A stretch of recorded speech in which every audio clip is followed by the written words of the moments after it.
নমস্কাৰ, সকলোকে পৃথিৱীৰ শুভেচ্ছা জ্ঞাপন কৰিছোঁ। আজি এখন বিশেষ সভা হ'বলৈ গৈ আছে। এই সভাখন পৰিচালনা কৰিবৰ বাবে পঞ্চম শ্ৰেণীৰ ছাত্ৰী মধুৰি ডেকাৰ নামটো মই প্ৰস্তাৱ কৰিলোঁ। প্ৰস্তাৱকৰ প্ৰস্তাৱটি মই সাদৰেৰে সমৰ্থন কৰিছোঁ। নমস্কাৰ, আজি মই মধুৰি ডেকাৰ প্ৰস্তাৱক সন্মান জনাই সকলোৰে সহায় সহযোগিতা কামনা কৰি সভাখন চলাই নিবলৈ আগবাঢ়িছোঁ। এতিয়া মই সকলোৰে ব্যৰ্থে কাৰ্যসূচীখন পঢ়ি শুনাইছোঁ। সভাপতিৰ বৰণো আসন গ্ৰহণ, সভাৰ উদ্দেশ্য ব্যাখ্যাত বক্তৃতা অনুষ্ঠান, সভাপতিয়ে বক্তব্য মন্তব্য, জাতীয় সংগীত পৰিৱেশন, সভা সংগ। 1 নম্বৰ কাৰ্যসূচী আছে সভাপতিৰ বৰণো আসন গ্ৰহণ। সেই কাৰ্যসূচীটো ইতিমধ্যে হৈ গ'ল। 2 নম্বৰ কাৰ্যসূচী আছে সভাৰ উদ্দেশ্য ব্যাখ্যাত। এতিয়া মই সভাৰ উদ্দেশ্য ব্যাখ্যাত ক'বলৈ উদ্যোক্তা ময়ূৰ ডেকাক অনুৰোধ জনাইছোঁ। পঞ্চম শ্ৰেণীৰ ছাত্ৰ-ছাত্ৰীসকলৰ দ্বাৰা এই সভাখন পৰিচালনা কৰিবলৈ আগবাঢ়িছোঁ। আগন্তুক দিনত ছাত্ৰ-ছাত্ৰীসকলে কিদৰে সভা এখন পৰিচালনা কৰিব লাগে তাৰ এটি সম্যক ধাৰণা দিবৰ বাবে অনুশীলন সভাখন অনুষ্ঠিত কৰা হৈছে। 3 নম্বৰ কাৰ্যসূচী আছে বক্তৃতা অনুষ্ঠান। বক্তৃতা অনুষ্ঠানৰ প্ৰথম বক্তা দীক্ষা ডেকাক মই তেওঁৰ বক্তৃতা প্ৰদান কৰিবলৈ অনুৰোধ জনালোঁ। নমস্কাৰ, পৰম শ্ৰদ্ধাৰ সভানেত্ৰী মহোদয়া, শ্ৰদ্ধাৰ শিক্ষাগুৰুসকল, মৰমৰ বন্ধু বান্ধৱীসকল তথা ভাইটি ভণ্টিসকল, আজি মই বিহুৰ বিষয়ে 2 এষাৰমান ক'ব ওলাইছোঁ। ভুল হ'লে সকলোৱে মাফ কৰি দিব। বিহু আমাৰ 3টা, বহাগ বিহু, কাতি বিহু, মাঘ বিহু।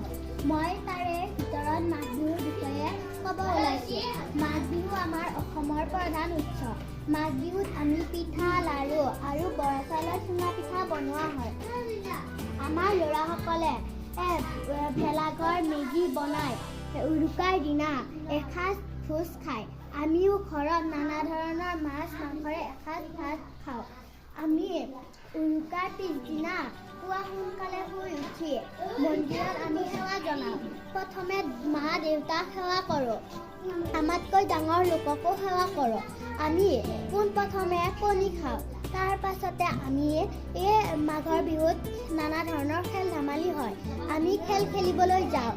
মাঘৰ বিহুত এনেকৈয়ে মাঘৰ বিহু পালন কৰা হয়। মাঘৰ বিহুক ভোগৰ বিহু বুলিও জনা যায়। এইখিনিকে কৈ মোৰ চমু বক্তব্যৰ সামৰণি মাৰিলোঁ। ধন্যবাদ। দীক্ষা ডেকা। বিহু 3টা, তাৰে মাঘ বিহুৰ বিষয়ে ধুনীয়াকৈ বক্তৃতা আগবঢ়াইছে বাবে তেওঁক মোৰ ফালৰ পৰাই ধন্যবাদ আৰু কৃতজ্ঞতা জ্ঞাপন কৰিলোঁ। এইবাৰ দ্বিতীয় বক্তৃতা প্ৰদান কৰিব ৰিয়াক্ষী ডেকাই।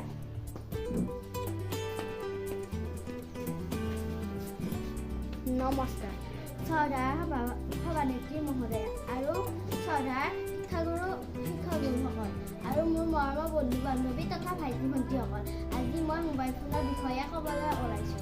মোবাইল ফোন হৈছে আধুনিক যুগৰ খৰতকীয়া যোগাযোগ মাধ্যম। মোবাইল ফোন অসমীয়াত ভাম্যভাস বুলি কোৱা হয়। মোবাইল ফোনেৰে আমি গেমছ খেলিব পাৰোঁ, ভিডিঅ' চাব পাৰোঁ আৰু ভিডিঅ' কল কৰিব পাৰোঁ, ফটো উঠিব পাৰোঁ, নিউজ চাব পাৰোঁ, ৰেডিঅ' শুনিব পাৰোঁ আৰু আমি পঢ়া বস্তু চাব পাৰোঁ। আৰু আমি কিবা বস্তু নোৱাৰিলে মোবাইলৰ পৰাই চাই ল'ব পাৰোঁ আৰু আমি বহুতো ধৰণৰ বস্তু মোবাইলতে পাওঁ আৰু আমি নিউজ, ৰেডিঅ' আৰু গান শুনো মোবাইলতে।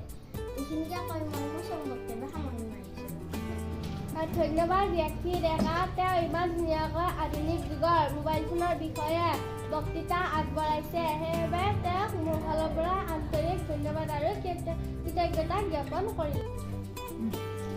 তৃতীয়গৰাকীয়ে বক্তা ময়ূৰ ডেকাক তেওঁৰ বক্তৃতা আগবঢ়াবলৈ অনুৰোধ জনাইছোঁ। সভানেত্ৰী মহোদয়া, শ্ৰদ্ধাৰ ছাৰ বাইদেউসকল আৰু মোৰ মৰমৰ বন্ধু বান্ধৱী তথা ভাইটি ভণ্টিসকল, আজি মই দূৰদৰ্শনৰ বিষয়ে 2 এষাৰমান ক'বলৈ ওলাইছোঁ। দূৰদৰ্শন বিজ্ঞানৰ এক আধুনিক আৱিষ্কাৰ। দূৰদৰ্শন জন বেহাৰ্ডে 1925 চনত আৱিষ্কাৰ কৰিছিল। দূৰদৰ্শনে আমাৰ কাৰণে সময় আৰু দূৰত্ব হ্ৰাস কৰি আহিছে। দূৰদৰ্শনৰ যোগেৰে আমি চিনেমা, নাটক আদি সকলোবোৰ চাব পাৰোঁ। দূৰদৰ্শনৰ যোগেৰে আমি বাতৰি শুনিব পাৰোঁ। ৰেডিঅ'ত বাতৰি চাব পাৰোঁ, কিন্তু আমি ৰেডিঅ'ত চিত্ৰৰূপে চাব নোৱাৰোঁ। দূৰদৰ্শনত আমি শুনিব পাৰোঁ আৰু চিত্ৰৰূপে চাব পাৰোঁ। দূৰদৰ্শনৰ সকলোবোৰ কাৰ্যসূচী আকৰ্ষণীয় হয়। আমি 24 ঘণ্টা জুৰি সেই কাৰ্যসূচীসমূহ আকৰ্ষণ হ'ব নালাগিব। এইখিনিকে কয় মই মোৰ সভাপতিৰ সামৰণি মাৰিছোঁ। ময়ূৰ ডেকালৈ ধন্যবাদ থাকিল। তেওঁ দূৰদৰ্শনৰ বিষয়ে ইমান সুন্দৰকৈ বক্তৃতা দিয়াৰ বাবে মোৰ ফালৰ পৰা তেওঁ আন্তৰিক ধন্যবাদ আৰু কৃতজ্ঞতা জ্ঞাপন কৰিলোঁ।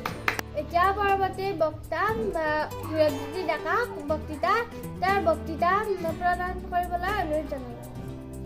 নমস্কাৰ। আজিৰ সভাৰ সভানেত্ৰী মহোদয়া, সদস্য বাইদেউসকল আৰু মোৰ মৰমৰ বন্ধু বান্ধৱী তথা ভাইটি ভণ্টিসকল, আজি মই জ্যোতিপ্ৰসাদ আগৰৱালাৰ বিষয়ে দুআষাৰমান ক'বলৈ ওলাইছোঁ। সেইদিনা আছিল 1903 চনৰ 17 জুন। এই পবিত্ৰ দিনটোতে ডিব্ৰুগড় তামোলবাৰী চাহ বাগিচাত এটি শিশুৰ জন্ম হয়। তেওঁৱেই হ'ল জ্যোতিপ্ৰসাদ আগৰৱালা। জ্যোতিপ্ৰসাদ আগৰৱালাই স্কুলীয়া শিক্ষা ডিব্ৰুগড়ত আৰম্ভ কৰিছিল। তেখেতে উচ্চ শিক্ষা গ্ৰহণ কৰিবলৈ লণ্ডনলৈ গৈছিল। বোলছবিৰ শিক্ষা ল'বলৈ তেখেতে জাৰ্মানীলৈ গৈছিল। তেওঁ ৰচনা কৰা গীতবোৰক জ্যোতিসংগীত বোলে। তেওঁ গীতৰ উপৰি কবিতা, নাটক আদিও ৰচনা কৰিছিল। তেওঁ নিৰ্মাণ কৰা জয়মতীয়ে হ'ল প্ৰথম অসমীয়া বোলছবি। 14 বছৰ বয়সত তেওঁ শোণিতপুৰী নাটকখন কৰিছিল।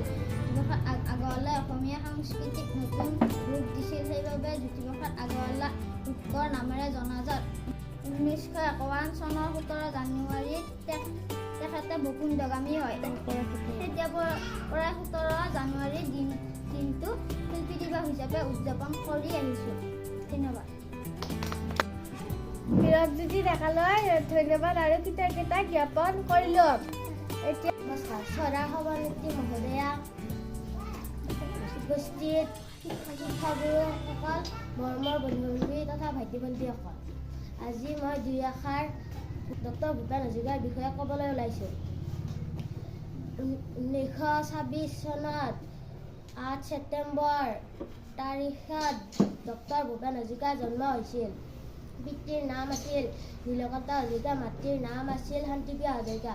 1930 চনত 5 বছৰ বয়সতে গুৱাহাটীৰ কটন কলেজত হাইস্কুলীয়া সভাত তেওঁ প্ৰথম গীত পৰিৱেশন কৰিছিল। 1936 চনত জয়মতী বোলছবিৰ বাবেও 2টা গীত ৰচনা কৰিছিল। এয়ে কৈ মোৰ চমু বক্তব্য সামৰি মাৰিলোঁ। এইবাৰৰ বক্তা হিৰকজ্যোতি বনিয়াক তেওঁৰ বক্তব্য আগবঢ়াবলৈ অনুৰোধ জনালোঁ। নমস্কাৰ। শ্ৰদ্ধাৰ সভানেত্ৰী মহোদয়া আৰু শিক্ষাগুৰুসকল, মৰমৰ বন্ধু বান্ধৱী তথা ভাইটি ভণ্টিসকল, আজি সৰস্বতী পূজাৰ বিষয়ে মই দুই আষাৰমান ক'বলৈ ওলাইছোঁ। সৰস্বতী পূজা সকলো বিদ্যালয়ত পতা হয়। তেনেকৈ আমাৰ বিদ্যালয়খনতো অনুষ্ঠান কৰা হৈছে। সৰস্বতী পূজাত পূজা পাতল কৰা হয় আৰু তাতে আমি মাহ প্ৰসাদ খোৱা হয় আৰু গোটেই শেষত সকলোৱে মিলি ভাত খাই কৰা হয়। এইখিনিয়ে কৈ মই চমু বক্তব্য সামৰি মাৰিছোঁ। হিৰকজ্যোতি বনিয়ালৈ ধন্যবাদ থাকিল। আজি সভানেত্ৰী মহোদয়া আৰু সদস্য বাইদেউসকল আৰু মোৰ মৰমৰ বন্ধু বান্ধৱী তথা ভাইটি ভণ্টিসকল, আজি মই বিষ্ণুপ্ৰসাদ ৰাভাৰ বিষয়ে দুই আষাৰমান ক'বলৈ ওলাইছোঁ। বিষ্ণুপ্ৰসাদ ৰাভা বহু প্ৰতিভাসম্পন্ন ব্যক্তি আছিল। তেখেতে একেদৰে কুন্নীফুল, নৃত্যশিল্পী, বাদ্যশিল্পী, গল্পকাৰ, খেলুৱৈ, নিবন্ধকাৰ, গায়ক আৰু সুৰকাৰ আছিল। তেখেতক কলাগুৰু বুলিও জনা যায়। বিষ্ণুপ্ৰসাদ ৰাভাই স্কুলীয়া শিক্ষাৰ লগত সংগীতৰ শিক্ষা আৰম্ভ কৰিছিল। সেই সময়ত সংগীতজ্ঞ উস্তাদ মতিমিয়া, কালাচাঁদ আৰু গহজাৰ বিবিৰ পৰা বিষ্ণুপ্ৰসাদ ৰাভাই সংগীতৰ শিক্ষা লাভ কৰিছিল। বিষ্ণুপ্ৰসাদ ৰাভা এজন নিখুঁত চিত্ৰকাৰ আছিল। তেখেতে বহু চিত্ৰ আঁকিছিল। তাৰ ভিতৰত শ্ৰীমন্ত শংকৰদেৱ আৰু বাঁহী আলোচনীৰ বাবে অঁকা সাহসীয়া সিংহাসনৰ ছবিয়ে উল্লেখযোগ্য। বিষ্ণুপ্ৰসাদ ৰাভাৰ মৃত্যু হৈছিল 1970 চনৰ 20 জুন তাৰিখে। 20 জুন তাৰিখে পৰলোকলৈ গমন কৰে। তেতিয়াৰে পৰা অসমবাসীয়ে 20 জুন তাৰিখে তেওঁৰ মৃত্যু দিনটো বিষ্ণু ৰাভা দিৱস হিচাপে পালন কৰি আহিছে।